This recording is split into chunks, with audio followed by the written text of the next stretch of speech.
a fictitious plate bearing the word traveler on it. During the stop, the defendant refused to provide. Traveler? Okay.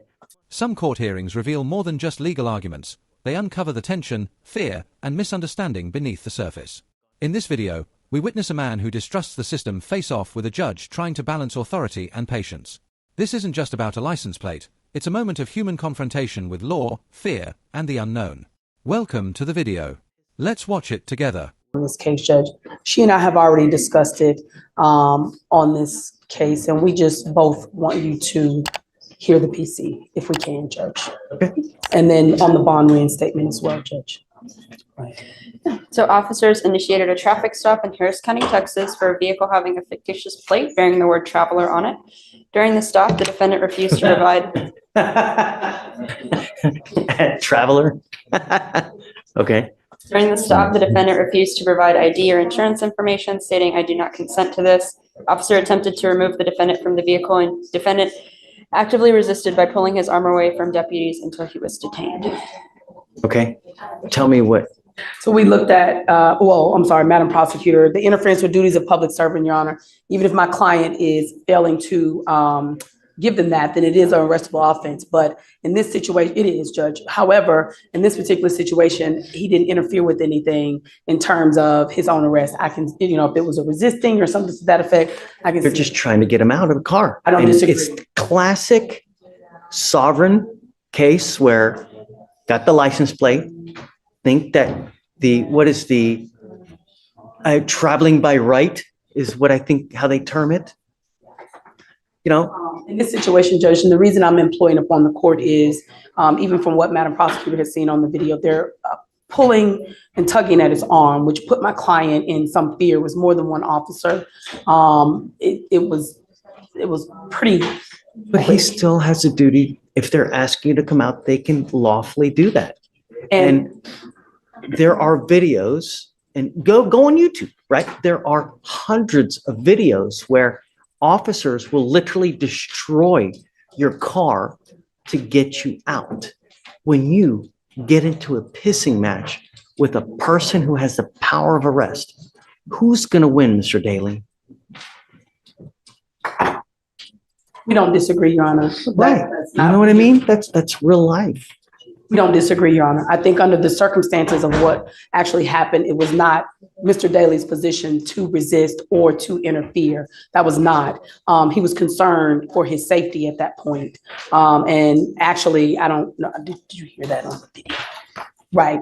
And so in reviewing the video, it was pretty quick, pretty brash. They didn't give him an opportunity to respond per the prosecutor. In this situation, it wasn't as if he was intentionally. Remember, this is just a mere probable cause. Yes, so, I agree.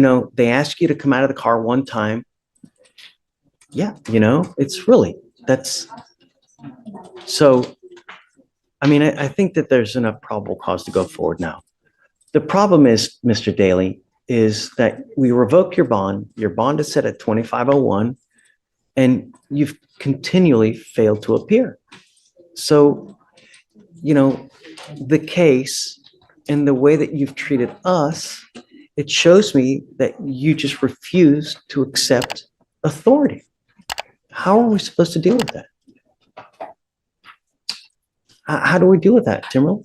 Your Honor, the only reason I bring to your attention is I asked the court to take into consideration. We have a Black male works every day who, and I hate to put that on the court, but I do in this particular climate, that has never been in contact with any particular law enforcement court system. And from what I can see and what I hear out here from a lot of my Black male, and I'm sure it's common knowledge, is that because they are unfamiliar with the court system, they don't know, number one. Number two, when they do come in contact with police, and my mother is assistant chief of police. So I can understand, even when I was younger, I was taught that there are certain things that you have to do with when a police officer even stop you on a speeding ticket. What we don't know is whenever these officers come up, when you're somebody who don't have the privilege of having a police officer as a parent, or who isn't familiar and is being raised in this particular climate and seeing what they see on TV and seeing what they hear and everything that has occurred, you don't know what the proper steps are. I was trained from when I was grown up what you do. I'm not saying that what he did was right or wrong. I'm not saying that how he reacted to this particular court, it is wrong. However, I'm employing upon the court to ask the court to take into a little bit of consideration. Number one, from his perspective, all defendants, can't just say this, but I do see that, from what I've known from this particular case and now in talking to him, I do believe that there is a sense of sometimes they just don't know. Sometimes they just don't. So I'm asking to reinstate his PR bond. I am now on the case. What you know about me, I'm a tight attorney. I run a tight ship. So, and by which of way I believe I can reach him and getting him to court and resolving this matter, which is what I talked to the prosecutor about when you were on break. It's like, let's just resolve this. Let's take care of this. I'll buy it. Yes, sir. Okay. Thank you, Judge. I'm not going to do this again, though. I promise you. I don't care whoever you have. If you flake on us again, that's 3 times. It's out. I'm not going to do it again. Do you understand, Mr. Daly? I mean, when you come to court, good things happen. When you don't show up and you continually do it, you can't expect good things to happen. Now, do you have a Texas driver's license? No, right now. You're not allowed to drive. Right. You have a bond condition and you've signed an affidavit with me today promising you're not going to drive.